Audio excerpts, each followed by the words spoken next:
Nous voici que nous sommes dans les 5e jours de l'octave de Noël. En fait, 8 jours dans lesquels on va célébrer Noël comme si c'était la messe de Noël de minuit, du 24 au 25 décembre. On va chanter gloire à Dieu au plus haut des cieux. On va proclamer, on va chanter musique de Noël. On va chanter à l'enfant qui vient de naître dans nos cœurs. On va proclamer ensemble, on va célébrer l'Eucharistie. On sera dans une fête qui ne finisse pas.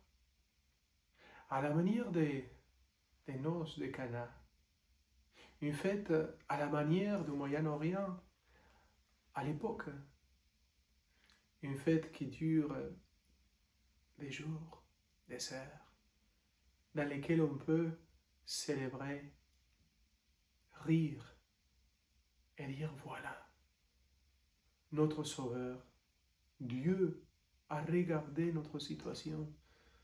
Dieu nous a donné son propre Fils pour nous sauver, pour nous libérer. Et justement, dans la fête, aujourd'hui c'est le 5e jour de la fête, nous sommes dans l'évangile selon saint Luc, chapitre 2. Et là, on va trouver que Joseph et Marie vont faire la présentation de l'enfant Jésus au temple. Ils vont apporter les sacrifices et dire à Dieu, à Javé, voici notre fils, voici l'enfant de ton cœur. On l'offre et toi, tu confirmes l'amour et ta volonté sur lui, le Fils de Dieu. Et voilà que Siméon, le vieux Siméon, les sages Siméon, l'ancien Siméon, l'homme âgé qui attendait la présence du Christ, qui attendait la présence du Messie, que l'Esprit Saint l'avait promis qu'il ne mourra pas sans avoir vu le Messie, sera là, en face du temple. Et il va voir l'enfant et il va le recevoir. Et voilà les paroles de Siméon.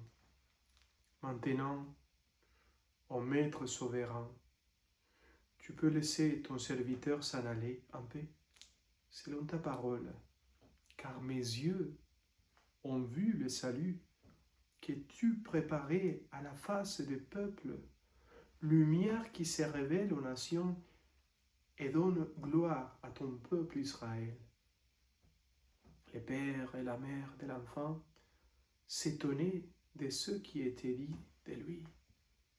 Siméon le bénit, et puis il dit à Marie, sa mère, « Voici que cet enfant provoquera la chute et les relèvements de beaucoup en Israël. Il sera un signe de contradiction, et toi, ton âme sera traversée d'un glaive.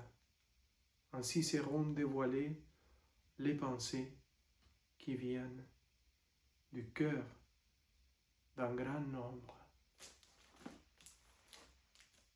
Acclamons la parole de Dieu. Un glaive va transpercer ton cœur. Va te donner la douleur, tu seras debout. Tu seras debout en face de ton Fils crucifié, à côté de la croix. Et tu seras avec nous dans la souffrance du peuple.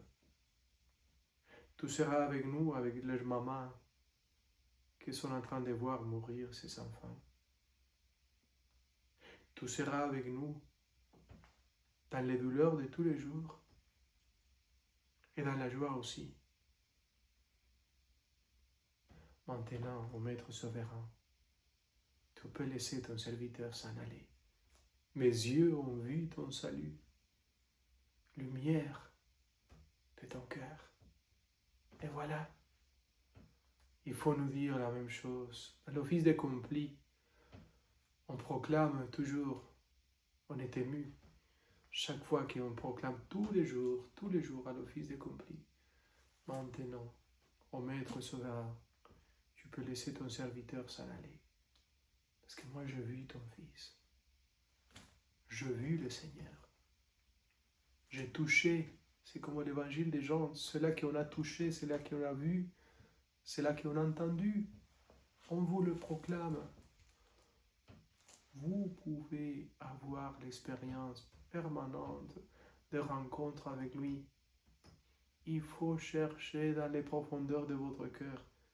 Et vous le trouverez ici, vivant, ami, capable de vous pardonner, d'avoir miséricorde et d'avoir cette force créatrice pour vous transformer. Cherchez-le. Il est beau. Il est ici, il est beau. Et il veut vous sauver. Vous donner le ciel sur la terre. Cherchez Dieu, parlez avec lui. Cherchez le Christ qui vous habite.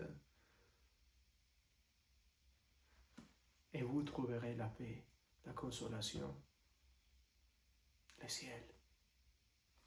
Ici, dans la vie quotidienne. Au nom du Père et du Fils et du Saint-Esprit.